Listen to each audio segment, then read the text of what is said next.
और शिव पुराण क्या कहती है, कोई भी कर्म बेकार नहीं होता, उसका फल जरूर मिलता। संसार सागर में जन्म लेने वाला मनुष्य जो करता है उसका फल 100 गुना मिलता जरूर है। एक चावल का दाना मनुष्य पृथ्वी में बोता है, 100 चावल के दाने प्राप्त करता है। एक गेहूं का दाना पृथ्वी में बोता है, 100 गेहूं के दाने प्राप्त करता है। एक सोयाबीन का दाना पृथ्वी में बोता है, 100 सोयाबीन के दाने प्राप्त करता है। एक तिल्ली जमीन में बोता है, 100 तिल्ली प्राप्त करता है। उसी तरह मनुष्य एक गाली अगर किसी को देता है तो 100 गाली उसको सुनने को भी मिल जाती है। और एक अच्छी वाणी अगर मुख से बोलता है तो 100 जगह से उसकी बड़ाई हो जाती है। उसी तरह एक अच्छा कर्म जब हम अपनी जिंदगी में करते हैं तो 100 अच्छे कर्म वाले हमसे जुड़कर हमारी मंजिल तक हमें पहुंचाने का प्रयास है। वो 100 गुना अपने आप होगा।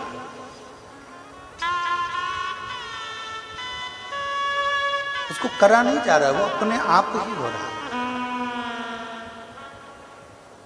और मैंने तेरे भरोसे बाबा, तेरे भरोसे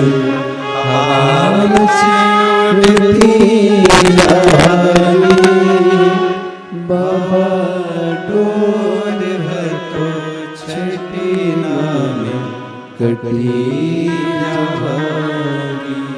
भोले मैं तेरी पतंग मैं तेरी पतंग हवा में उड़ती जावागी। बाबा डोर है तो छठी नाम कटी जावागी। एक कर्म अच्छा करिए, 100 कर्म अपने आप अच्छे होने लगेंगे। एक काम अच्छा करिए, 100 काम अच्छे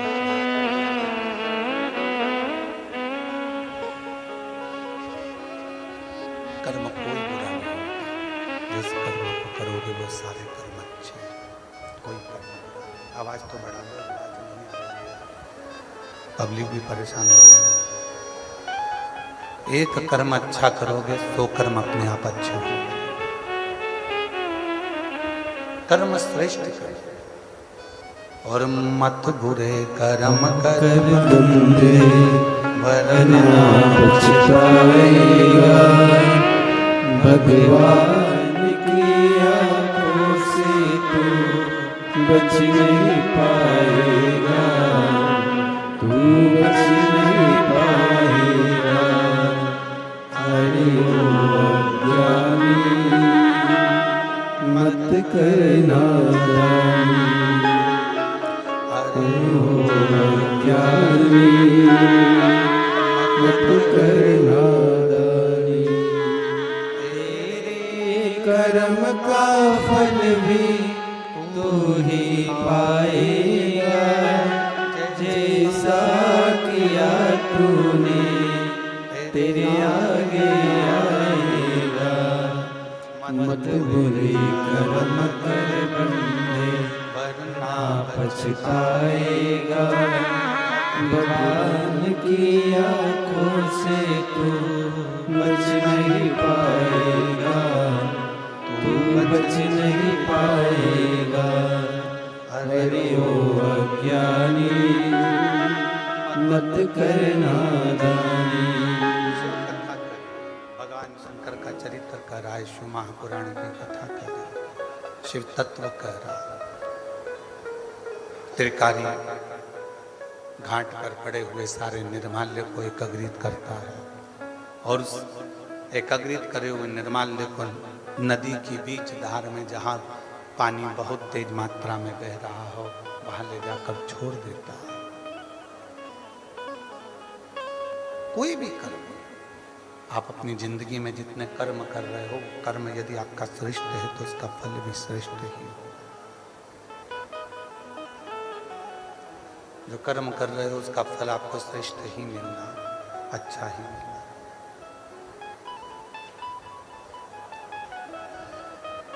अब त्रिकारी का नियम था रोज का, प्रतिदिन का।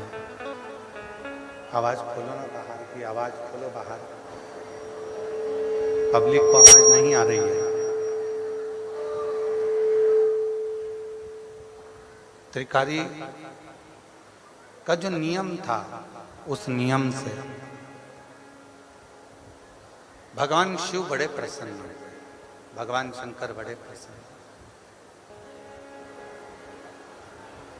और इतने भगवान देवादिदेव महादेव प्रसन्न हो गए कि भगवान शिव एक साधु का रूप रख ले,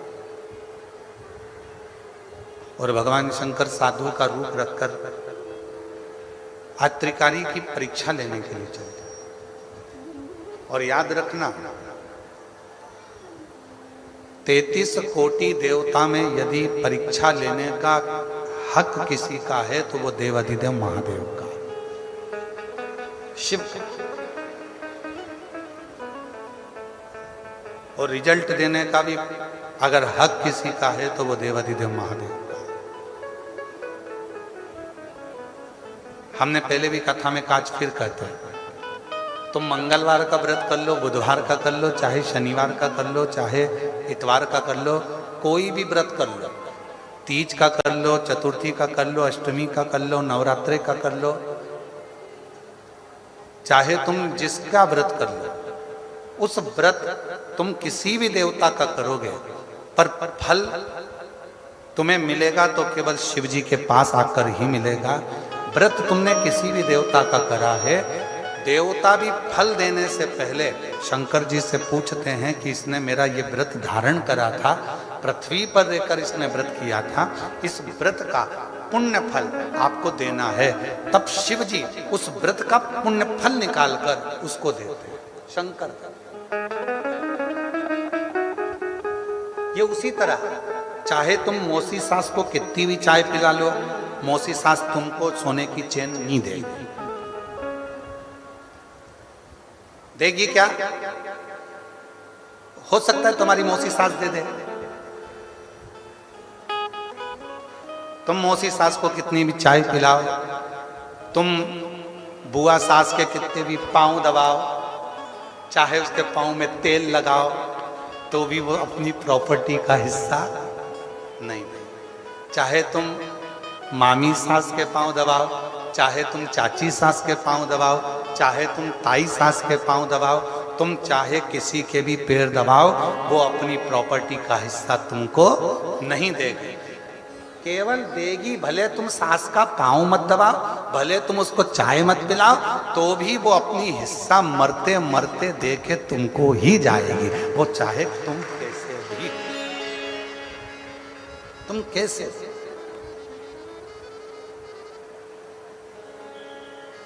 हिस्सा वही देगी, हक वही देगी, उसके सिवा कोई देने वाला नहीं, कोई नहीं। तुम चाय पिलाओ तो ठीक है, ना पिलाओ तो ठीक है, पानी पिलाओ तो ठीक है, ना पिलाओ तो ठीक है। उसी तरह तुम शंकर जी के मंदिर जाओ तो ठीक है, तुम शिव जी को एक लोटा जल चढ़ाओ तो ठीक है, तुम बेलपत्री चढ़ाओ तो ठीक है, ना चढ़ाओ तो ठीक है, तुम किसी भी देवता को भज लो, पर आखिरी में रिजल्ट तो शंकर जी ही बनाएंगे, सिग्नेचर उन्हीं के होंगे, और रिजल्ट तुम्हारे हाथ में उन्हीं के माध्यम से आना होगा।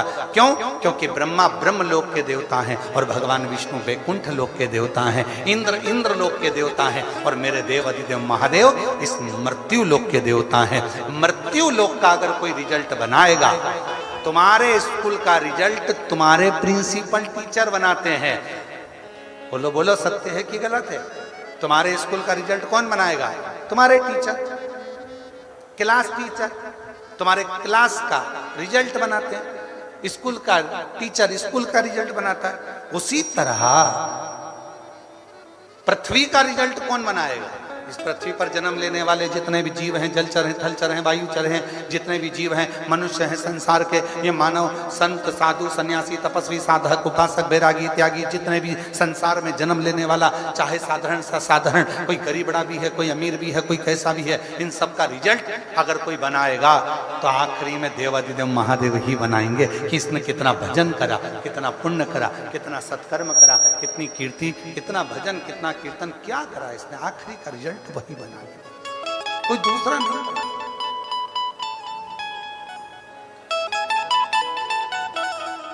बच्चे क्या करते हैं?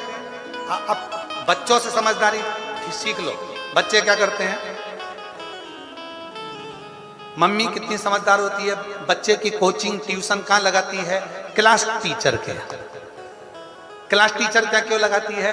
एक दो नंबर अगर थोड़े गड़बड़ हो भी जाएंगे तो ये साल भर उसके यहाँ ट्यूशन जाएगा तो वो एक दो नंबर कहीं ना कहीं बढ़ा देगी। क्लास की टीचर है। इसीलिए आपसे निवेदन है, शंकर जी के मंदिर में ट्यूशन लगा लो, एक लोटा जल चढ़ाने रोज जाते रहोगे तो नंबर बढ़ाता रहेगा। ये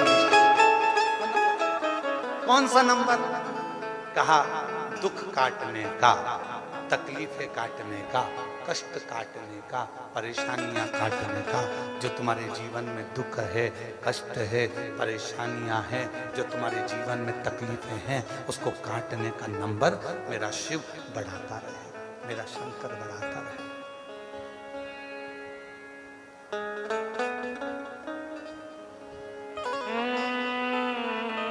इसीलिए आप लोगों से पहले भी काज फिर कहते हैं, ऐसे दयानाथ से रिश्ता बनाइए,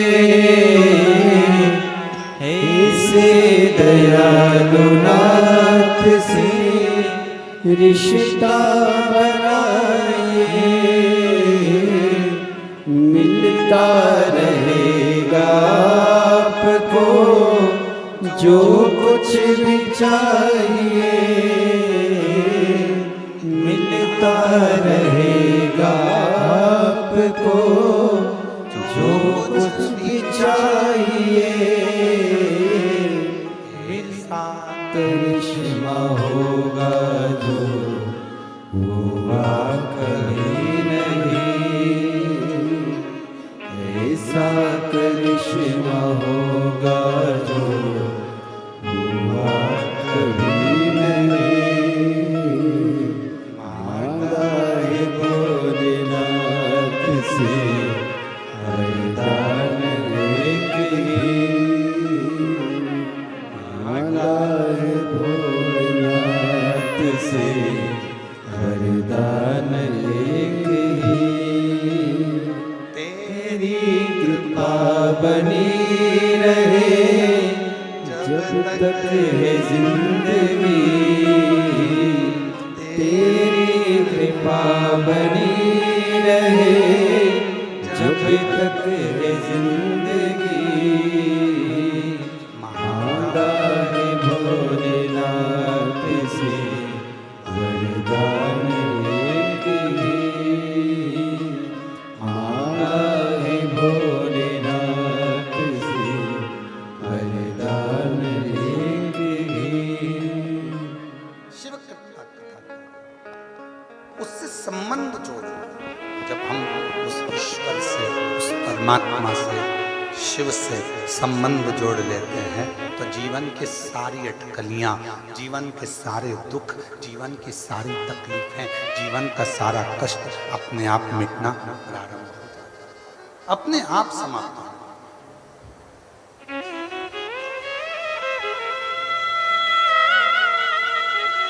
थोड़ा बहुत यदि अब कथा देखिए,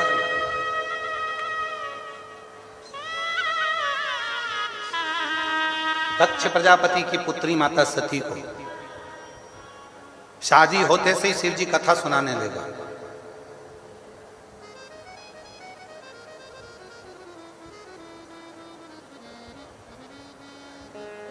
सीधे कथा सुनाने। आपकी शादी के बाद तो आपके पति आपको होटल ले गए होंगे, शॉपिंग मॉल ले गए होंगे, सोना चांदी की दुकान पे ले गए होंगे, घूमने फिराने ले गए होंगे, पर मेरे देव अधिदेव महादेव का जब माता सती के साथ विवाह हुआ तो शिवजी सबसे पहले सती को कुंभज ऋषि की यहाँ कथा सुनाने ले गए। अगस्त ऋषि की यहाँ कथा सुनाने ले गए सबसे पहले। क्यों? कहीं दर्शन कराने ले जाते, कहीं तीर्थ में। कथा सुनाने ले जाने की क्या जरूरत थी? उसका एक कारण था, ये जो कान है ना, माता सती जब बचपन से शिव जी की साधना आराधना करती थी तो दक्ष प्रजापति उनको शंकर जी के लिए अपशब्द कहा करते थे, खूब आड़ा टेढ़ा करते थे, खूब निंदा करते थे।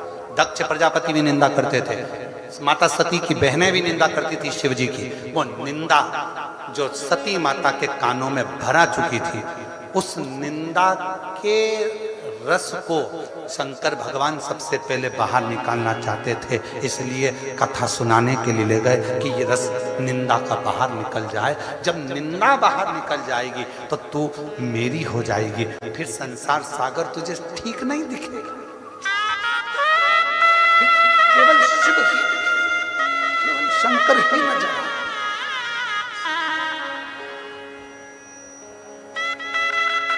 तुझे कोई दूसरा नजर नहीं आएगा, कोई दूसरा तुझे नहीं दिखेगा, दिखेगा तो केवल शिव ही दिखेगा, दिखेगा तो केवल शंकर ही दिखेगा।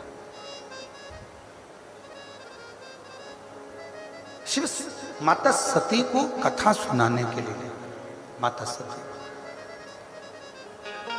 और देखो कितनी सुंदर बात है, अगस्त ऋषि कथा कर रहे हैं, सती माता कथा कानों में जा तो रही है पर उतार नहीं पा रही। उतार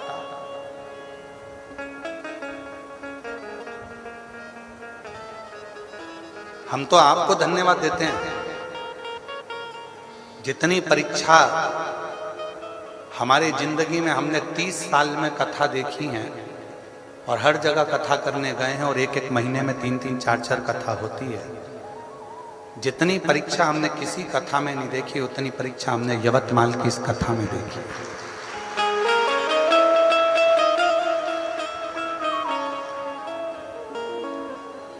पंडाल उड़ रहे हैं, भोजनशाला का पंडाल कहीं नीचे रखा जाता है, कहीं साउंड सिस्टम हरे रामा हरे कृष्णा।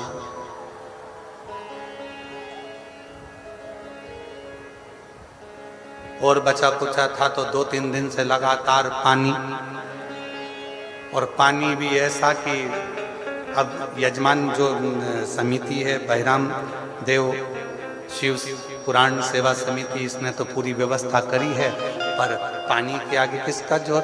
ऐसा पानी गिरे, पानी भी ऐसा गिरे जैसे सावन और भादों का, गरज गरज के बरस बरस के।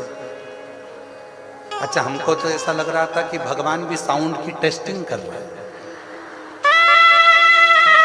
हमारा साउंड वाला तो गड़बड़ हो गए, तो भगवान सोचे कि मैं मेरा साउंड देखूं कहीं मेरा तो गड़बड़ नहीं हो गया, तो वो भी टेस्टिंग कर रहे थे। बिजली चमका के, बिजली चमका के देखा, टार्च मार मार के कोई गई कि नहीं गई घर। फिर देखा इंद्रदेव ने कि वो तो पंडाल में अभी भी बैठी है, तो एक बार फिर कर जाओ, फिर देखो बिजली चमका के, गई नहीं गई।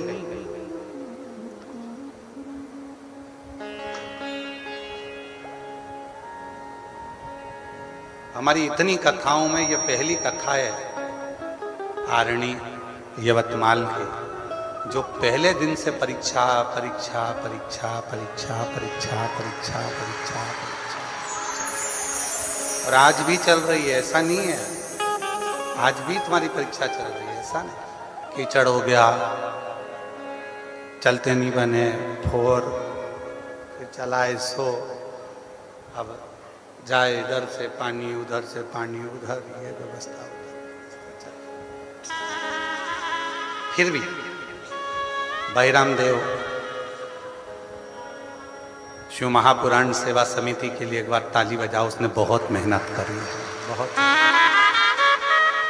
यहाँ के विधायक महोदय को भी मैं धन्यवाद दूंगा, वो भी इस अथक प्रयास में लगे रहे कि ये कथा सुचारू रूप से चलती रहे। एक बार विधायक महोदय के लिए भी, उनके लिए भी ताली बजाओ कि उन्होंने भी, यहाँ के जो भी सदस्य हैं उन्होंने बहुत सुचारू रूप से इसको करने का प्रयास किया, बहुत कर। और तेरी कृपा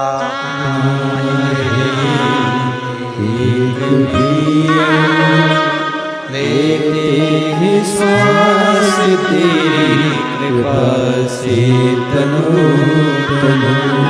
बखान क्या करूं मैं लाखों के ढेर का, चपटी भभूत में खजाना कुबेर का।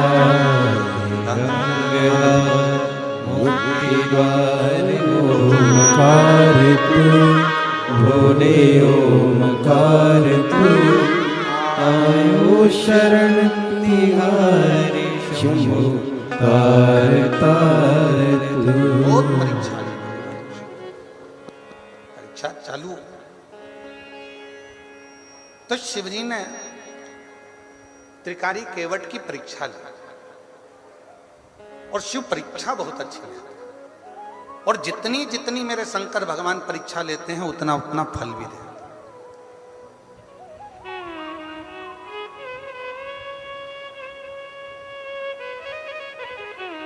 फिर स्मरण करिए, ऐसे दयालु नाथ से रिश्ता बनाइए, अपनी ट्यूशन ऐसी जगह लगाइए जहां प्रैक्टिकल में नंबर कम हो तो तुरंत बढ़ जाए। हम पाप की गठरी हैं।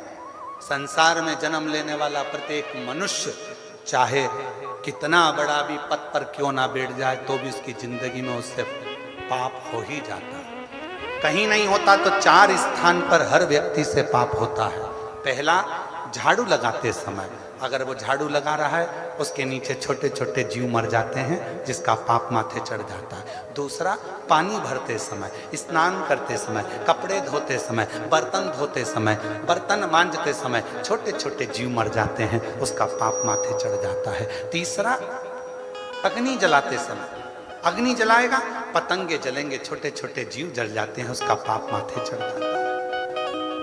चौथा, अपने घर से निकलकर कहीं जाता है, पाँव के नीचे छोटे छोटे जीव मर जाते हैं, उसका पाप माथे चढ़ जाता है। चाहे कोई कितना बड़ा भी पद पर बैठ जाए, चाहे कोई कितना बड़ा भी महात्मा क्यों ना हो जाए, चाहे कोई कितना बड़ा भी संत क्यों ना हो जाए, चाहे कोई कितना बड़ा भी धनपति वैभवपति हो जाए, और कोई कह दे कि मैंने पाप नहीं किया, ये हो ही नहीं सकता। 4 स्थान ऐसे हैं जहां पर हर व्यक्ति से पाप होता है। झाड़ू लगाते समय, चलते समय, स्नान करते, कपड़ा धोते, बर्तन धोते, अग्नि प्रकट करते, भोजन बनाते, अग्नि को सेकते, ये सब 4 स्थान पर थोड़ा ना थोड़ा पाप हर व्यक्ति से होता है। हर व्यक्ति के मस्तक पर पाप की गठरियां बंधी होती है।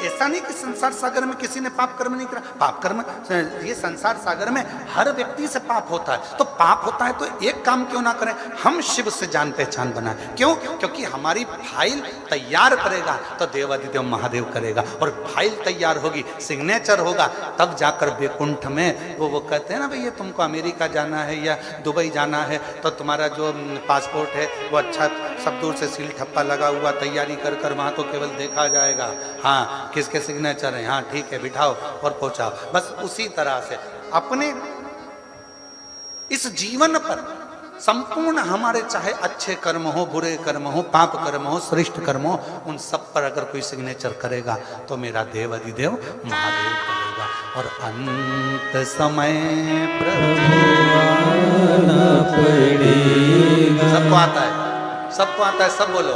अंत समय प्रभु आना पड़ेगा, वचन दिया तो निभाना पड़ेगा।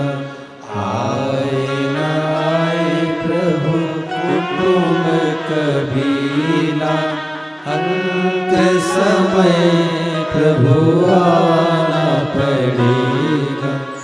वचन दिया तो निभाना पड़ेगा, अंत समय प्रभु आना पड़ेगा। पास में आपने जल चढ़ाया, आपने भजन करा, आपने बेलपत्र चढ़ाई, आपने मंदिर में झाड़ू लगाई, आपने पोछा लगाया, सब सेवा का रजिस्टर उसके पास तैयार है। एक पत्र है, ध्यान।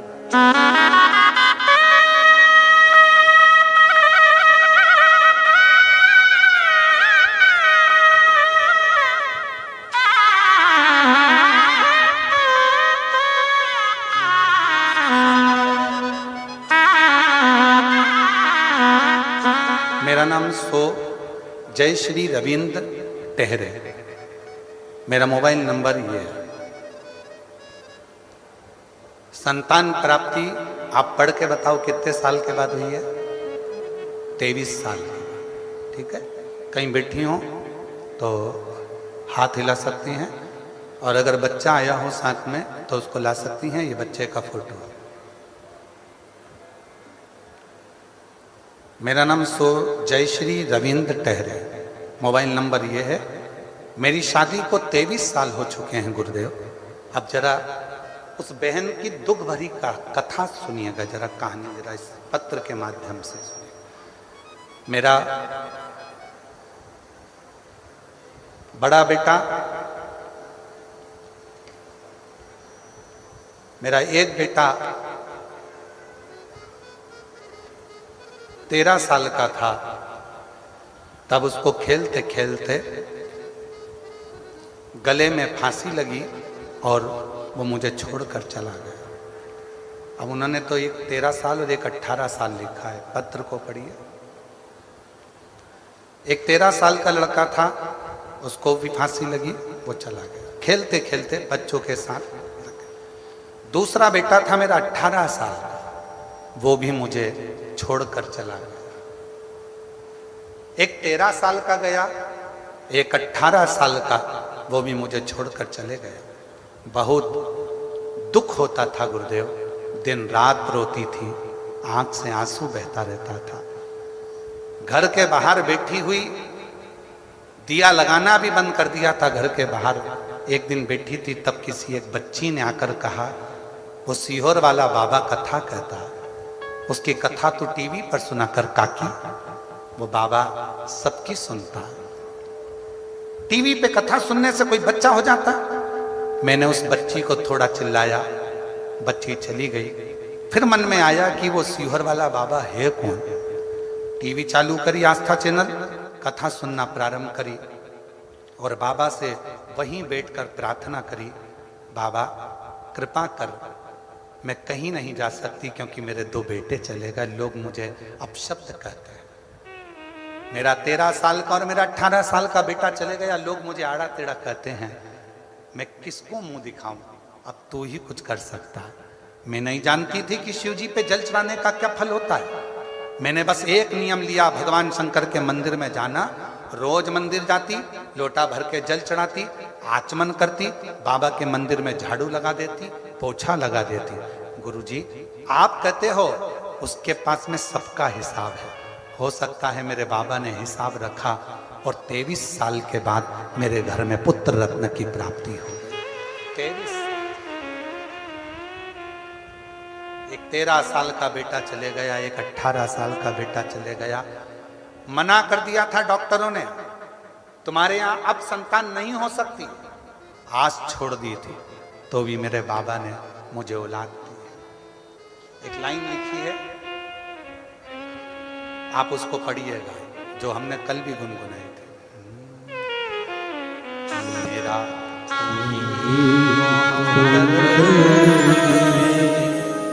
जिसे हर दर्द कहता हूँ,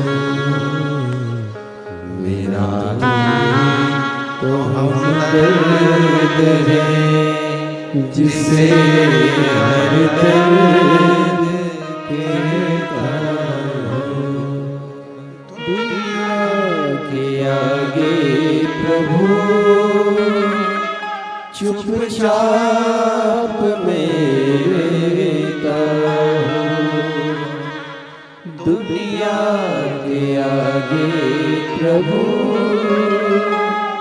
चुपचाप मेरा तू ही तो हमदर्द है जिसे हर दर्द कहता हूँ। मेरा तू ही तो हमदर्द है जिसे हर दर्द कहता हूँ। आया नजर ना कोई भी अपना जब मुझको दरकार थी, जब मुझको दरकार थी, तब मेरे पथ का जीवन के रथ का तू ही बना सारथी, तू ही बना सारथी।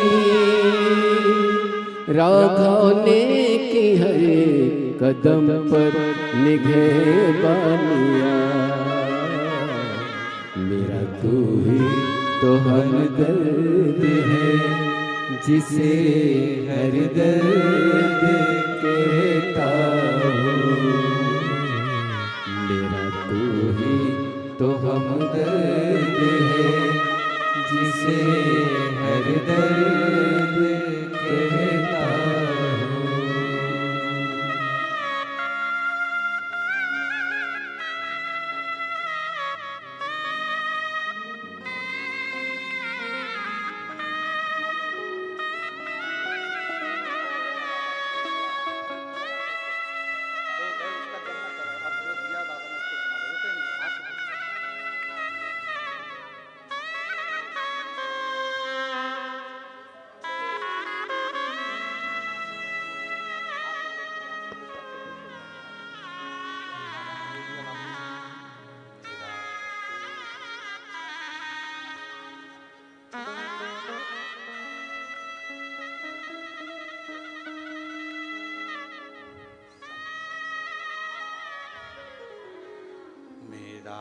तू ही तो हमदर्द है जिसे हर दर्द कहता हूँ।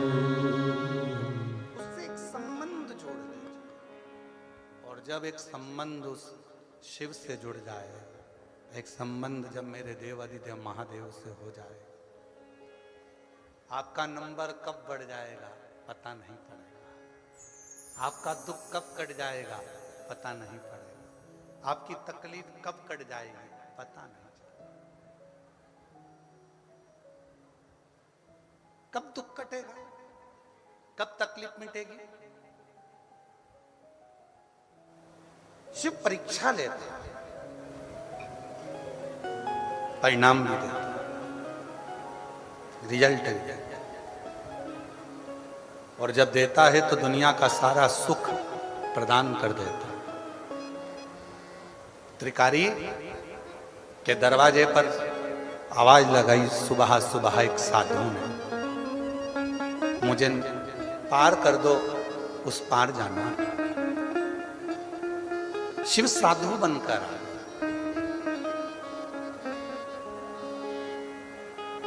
मुझे उस पार कर दो। त्रिकारी केवट ने कहा, बाबा जी थोड़ी देर तुम बैठो पेड़ की छांव में, मेरा नियम है, सबसे पहली नाव अगर लेकर जाता हूं तो जितना भी घाट पर निर्माल्य होता है उस निर्माल्य को मैं अपनी नाव में रखता हूं, बीच धार में पानी की छोड़ देता हूं जिससे निर्माल्य का विसर्जन हो जाए। बाबा जी मैंने उसको रखा है। बाबा जी आप थोड़ी देर बैठो। शिव तो साधु के रूप में आए थे, उन्होंने कहा त्रिकारी केवट होना तुम, मैं तुमको दक्षिणा देने को तैयार हूं, तुम्हारी भेंट देने को तैयार हूं, तुम मुझे पहले छोड़ो।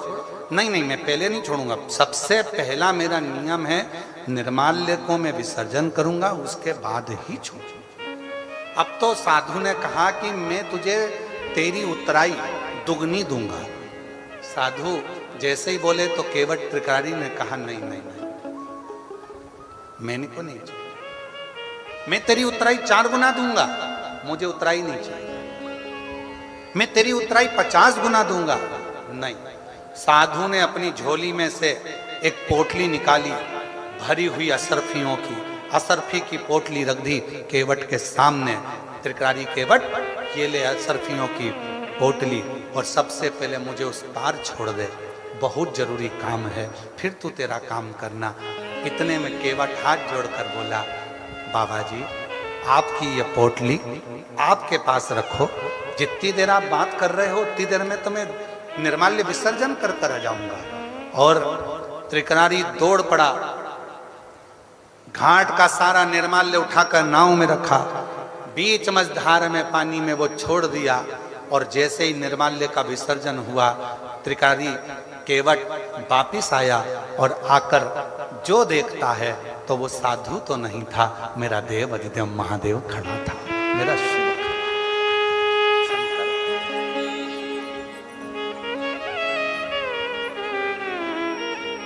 कोई दूसरा नहीं था, वो मेरा शिव था, वो मेरा शंकर था।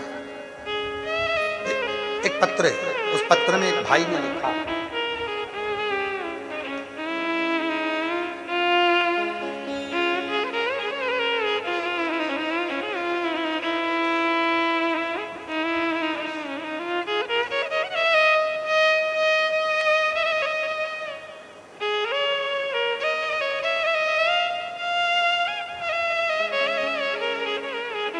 स्वाति विजेंद्र पाठक,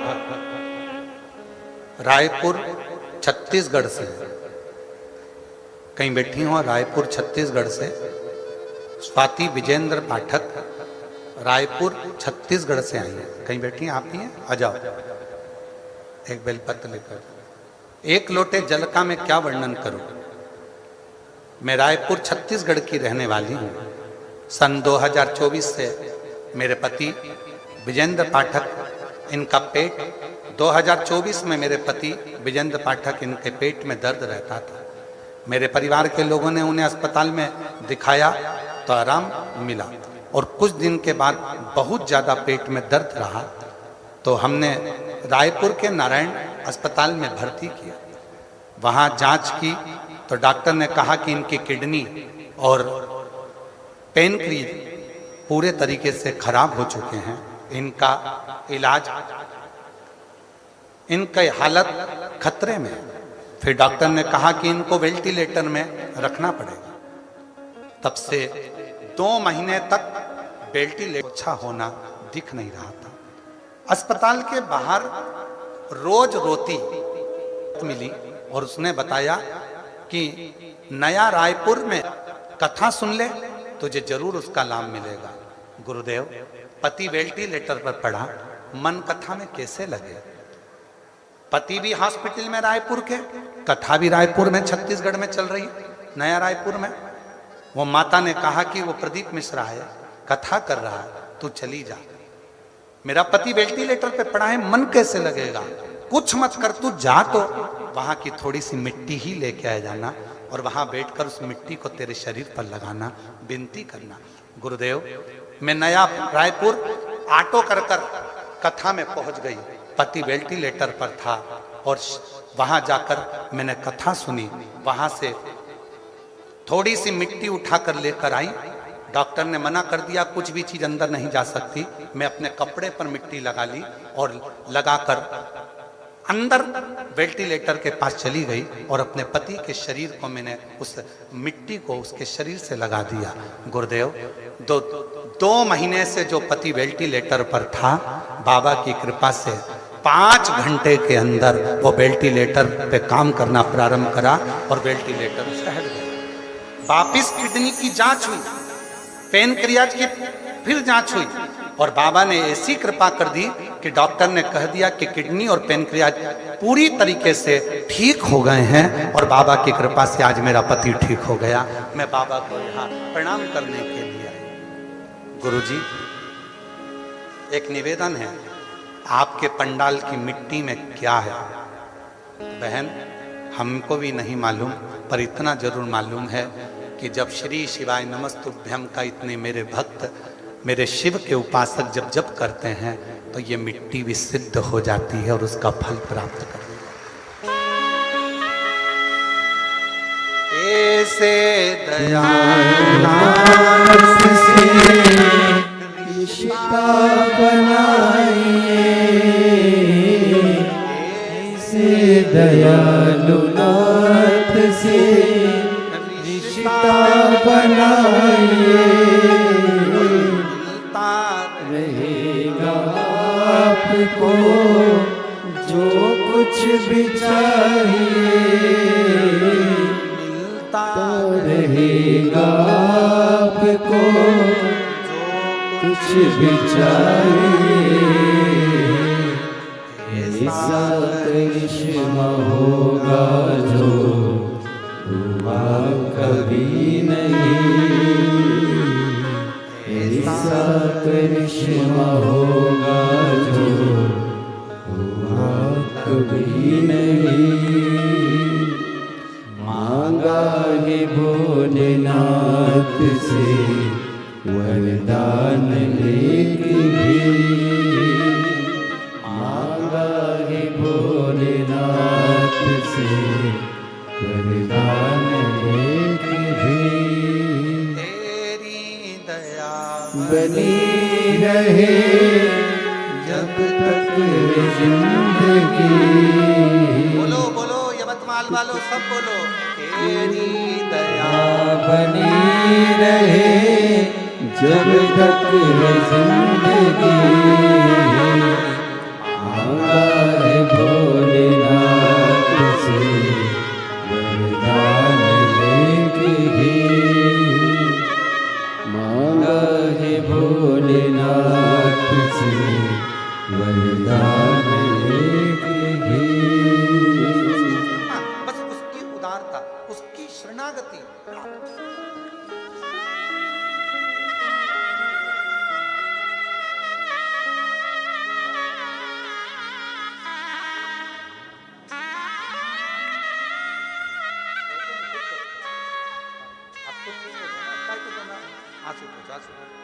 उनको भी देना चाहिए।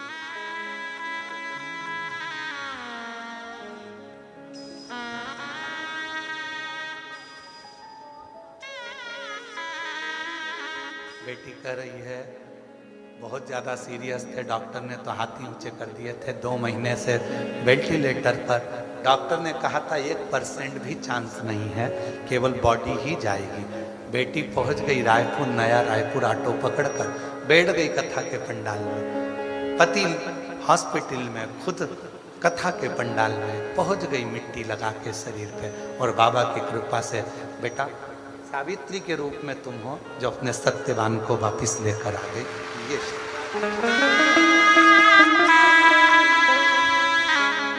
दीदी कह रही है कि उसने मंदिर नहीं छोड़ा गुरुजी, लगी रही। डॉक्टर से कह दिया मेरा पति जाएगा नहीं, मैं उसको लेके वापिस आऊंगा, और शिव कृपा से उस शिव के प्रति भरोसा। हमने अभी कथा के शुरू में कहा शिव परीक्षा बहुत लेता है। यवतमाल आरणी वालों की ना जाने क्यों ले रहा, इतनी परीक्षा। और गजब आप लोगों की भक्ति। पर एक निवेदन हमारा आप लोगों से है, जब बहुत तेज हवा चले, समिति आप लोगों से निवेदन करे, भाई रामदेव श्री शिवपुराण कथा समिति आप लोगों से कहे कि पंडाल से बाहर निकल जाओ, तो निकल जाया करो। उनको भी भय लगता है, डर लगता है। प्रशासन भी आप लोगों से बार बार निवेदन करती है कि भाई पानी आ रहा है, हवा चल रही है, आंधी चल रही है, अपन गीले हो जाएंगे ना, चल जाएगा। शरीर का कुछ बिगड़ना तो हो नहीं गीले होने में, भले सामान रखे रहने दो, पर अपन पंडालों से बाहर हो जाए। और हम तो यहाँ तक कहेंगे अगर आप लोगों के घर आसपास में हो, रोज आंधी तूफान पानी आ रहा है, अगर आप लोगों के घर आसपास में हो तो आप रोज जाना आना कर लो और बड़े प्रेम से जाओ। ये मत सोचना कि 100 रुपये 50 रुपये लगेंगे, बाबा से कह कर जाएंगे 50 रुपये तुम खर्च करो, 50,000 वो देगा 1 हफ्ते के अंदर। तो तुम चिंता मत करो, अपना आना जाना चालू करो। ज़्यादा पंडाल में पानी भरा रहता है, आंधी चलती है, पानी आता है, तूफान चलता है, सबका हृदय, चाहे प्रशासन हो, चाहे समिति हो, हमारे को भी कक्ष में बेचैनी लगी रहती है तुम्हारे चक्कर में कि तुम्हारा सब स्वास्थ्य ठीक रहे, सब आनंदमय रहे। थोड़ा सा शिव है। कई लोग कहते हैं हम शिव जी के भरोसे, हम भी शिव जी के भरोसे, पर कर्म तो करना पड़ेगा ना। सब शिव के भरोसे तो मना नहीं है, परंतु थोड़ा वो तो जब कोई कह रहा है कि बाहर निकल जाओ, निकल जाओ, चल दो, अपने को आगे बढ़ा। शिव तत्व का त्रिकारी की परीक्षा ले लीजिए। केवट के सामने भगवान शंकर प्रकट हो गए। केवट, त्रिकारी, गजब तेरी